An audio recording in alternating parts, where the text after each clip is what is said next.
actually going to start on the end of our homework going over it, and then we're going to work. I'll go back up to the top after this. But yeah, we're going to be going over practice 4.3, which is your homework class for Friday night for today. And yeah, I always go back and rewatch my videos I record, and as I was watching the second attempt, somehow it changed to slow-mo in the middle of it. So you can imagine you heard me talking very slowly. Anyway, it was pretty funny. Maybe sometime I'll show you a clip of it. So it just automatically switched. I'm not quite sure why that happened. So here we go again, attempt number 3. So we're gonna do the proof because I already have it written up here, and I know there's a glare, so I'm hoping you guys can see it all okay, and I'll try to talk you through it. All right, so they've given you all the statements, and all you had to do is fill in the reasons. So we've got our figure here. Given O is the midpoint of MQ. Hopefully you remember by now that midpoint means that it divides a segment in half, or yeah, it's going to divide a segment in half into 2 equal parts, right? So keep that in the back of your mind as we go through this. And then O is the midpoint of NP, and then we're going to prove that triangle MON is congruent to triangle QOP. All right, so again, we can see segment MQ here, MQ. There's O in the middle, that's the midpoint, so that means that MN is congruent to QO. We're going to look at that. So that's what I put that as the second statement there. All right, so let's look at your proof. Number 1 is, of course, a given statement. O is the midpoint of MQ. I'm using MP right there to stand for midpoint. You already have that written down because it's given to you. Number 1, the reason for that is given. Hopefully you guys all got that one. Second statement that they gave to you, segment MO is congruent to segment QO. That is the definition of midpoint, right? The midpoint divides a segment into 2 equal parts. So that means that this segment must be congruent to this segment. So MO, segment MO is congruent to segment QO. Next, O is the midpoint of NP. That's your second part of your given. So of course the reason for that one is given. All right. Number 4 says that NO, segment NO is congruent to segment PO. Again, because of the definition of midpoint, we know that a midpoint divides a segment into 2 congruent segments. So we can say that segment NO is congruent to segment PO. All right, and then next we have an angle. We should hopefully recognize by now when we see vertical angles. And hopefully remember that vertical angles are congruent. That's a theorem that we've learned in the past, and we proved it so we can use it. Right, so we can say that angle MON is congruent to angle QOP. All right, and that is, of course, our congruent, vertical angles are congruent theorem. Okay, and then now we have a side, an included angle with another side, congruent to a side with an included angle and a side of another triangle, which is what our side angle side postulate states. So we can now say that triangle MON is congruent to triangle QOP. All right, and that's the side angle side, SAS postulate. All right, hopefully that was a fairly easy proof for you all. Tonight's homework, which we'll get to after we finish going over this, hopefully you'll still have some time to work on that in class, is just going to be 4 proofs. Hopefully they're pretty simple proofs, but I want you to really try. Please don't just make your chart and write down the given. I want you to really try each of them for me, okay? All right, let's go back up to the top. And we're gonna look at that parallelogram figure there that has 2 triangles in it. And we're gonna talk about the included angles of given segments. Again, this is not how I planned it, but that's okay. We're gonna go back up to the top. So we started with the very last problem, the proof, and now we're gonna go back up to the top, and my whiteboard does not erase very good here, so actually I'm gonna try using something else here. Let's see if this will work better. Oh yeah. Alrighty, well,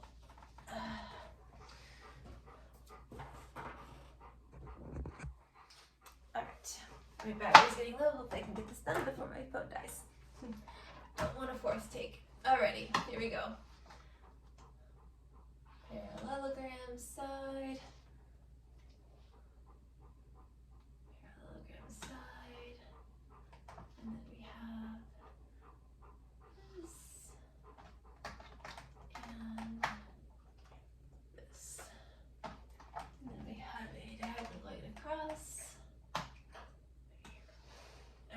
go ahead and name it. M, T, Q, and R. All right, so first one says that use the diagram, name the included angle between the pair of sides given. So first one says MT and TR, all right? MT, this segment and this segment. So there's my angle right there, all right? So again, right here at this letter, I've got two different angles. So I have to name my angle using the 3 letters. I can't just call it angle T because there's 2 different angles there. So I need to make sure I give the correct angle. So that would have to be angle MTR or angle RTM, all right? That's number 1. All right, number 2 says TQ or RT, and RT, sorry, TQ and RT. So TQ, RT, that's this angle right here.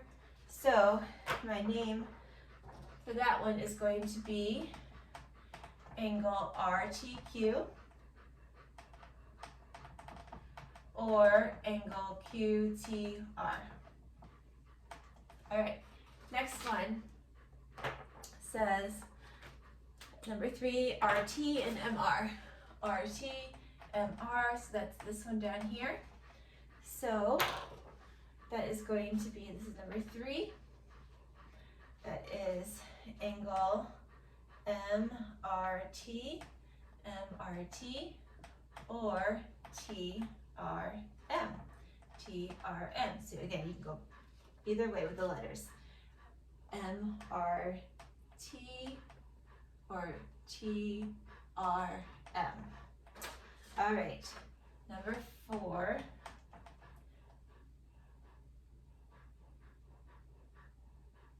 MRT or TRM, making sure I have that in the right order. All right, here we go. Number 4. We're doing this. Number 4, TQ and RQ. TQ and RQ. So it's this angle right here. TQ, RQ. So that means we have angle TQR or RQT. All right, angle RQT. All right, there we go. Next, we have number 4, TQ, oh, that was number 4, sorry, number 5, MR and TM. MR, TM, or TM, so that's this angle right here. So that means my angle is, this is number 5, is angle RMT. RMT or TMR. All right, there we are. And the last one, different color here, different colored up, we'll go for it. All right, RT and QR, so that means it's this one again. Make it just a little bit thicker there so it's different from the other one. All right, so we're gonna name our angle 2 different ways. TRQ, angle TRQ, or QRT.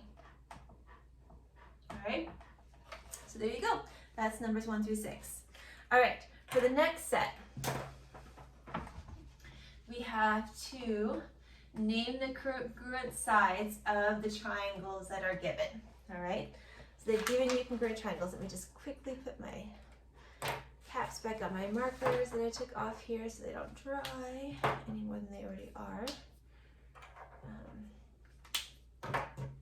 All right, so 2 different ways we can do this one. We can do it actually just by looking at the names of the triangles, or you can draw the triangles and do it from looking at the triangles. Either way is fine, so I'm going to show you both. All right, so it says triangle ABC. This is on number 7. Triangle ABC is congruent to triangle TDF. All right, ABC is congruent to triangle TDF. So I'm going to go ahead and draw 2 triangles that are somewhat congruent based on my freehand drawing here, and triangle TDF. All right, so now I just need to name all the pairs of congruent sides. All right, so I'm going to do the first side, AB and TD. So segment AB is congruent to segment TD. All right, now I could just look up here and see in the name of the triangle AB and TD are the first 2 letters together, and I can just use that. So I don't actually have to even look at these triangles. I can just take the first 2 letters, and that's my first side. first set of sides. Okay, next one, BC. Let's do BC and DF. So BC is congruent to DF, segment DF. Now again, I can see that I have BC here and DF here. So that's my next side. So I don't even really need to draw the triangles. However, if that helps you see it better, then please do draw the triangles. All right. And then lastly, we have AC. Sorry, use this one. AC is congruent to TF. All right, so segment AC is congruent to segment TF.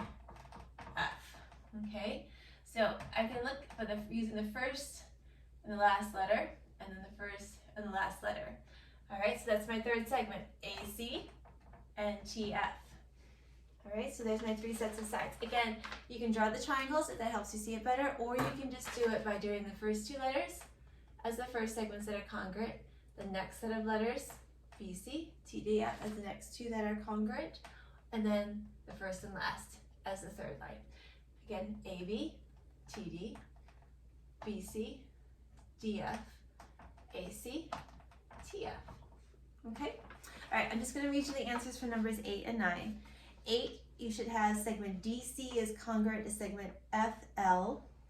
Then segment CT is congruent to segment LG. And then segment DT is congruent to segment FG.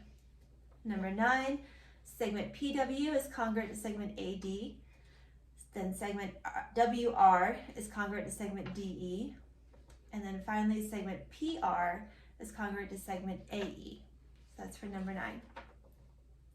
All right, numbers 10 through 15, you had to tell me if they were congruent or not. And if they were congruent, you need to tell me which postulate proves that they are congruent. Now, if there isn't enough information, then you just write no, okay? Number 10, you should have 3 sides there that are congruent to 3 sides of the other triangle, so that is a yes. Those are both congruent, and it is the side, side, side, or SSS postulate. Now, you did not have to tell me the triangle names on these, okay? So just the postulate, or yes or no, and then the postulate, if it was a yes. All right, number 11 is a no, okay? That would be an angle side, side. We don't have that one.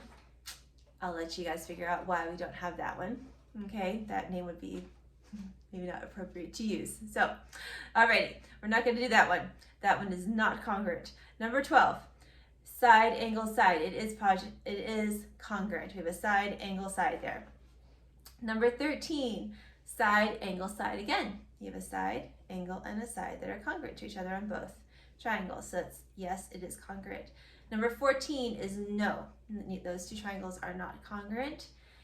And then same reason there, we don't have a side, angle, side, or a side, side, side.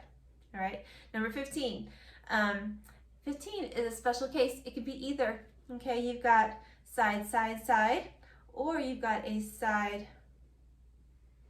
Actually, now that I'm looking at it again, we don't know for sure that that is a right angle. It looks like it's a right angle. So let's just go with side, side, side to be safe. Okay, so it's not as special as I thought. Okay, looking at it again, it is just side, side, side. It looks like AR is perpendicular to TG, but we've not been told that. So because we've not been told that, we can't assume that. So it would just be 3 sides, so that would be side, side, side postulate. All right, those are special because there are isosceles triangles, so you've got 4 sides there that are congruent if you break the triangles apart. Anyway, yes, number 15 is congruent because of the side, side, side postulate, SSS.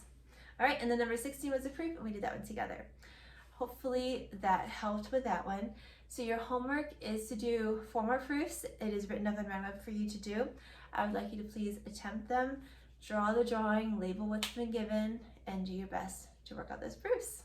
All right, have a good day, guys. Bye.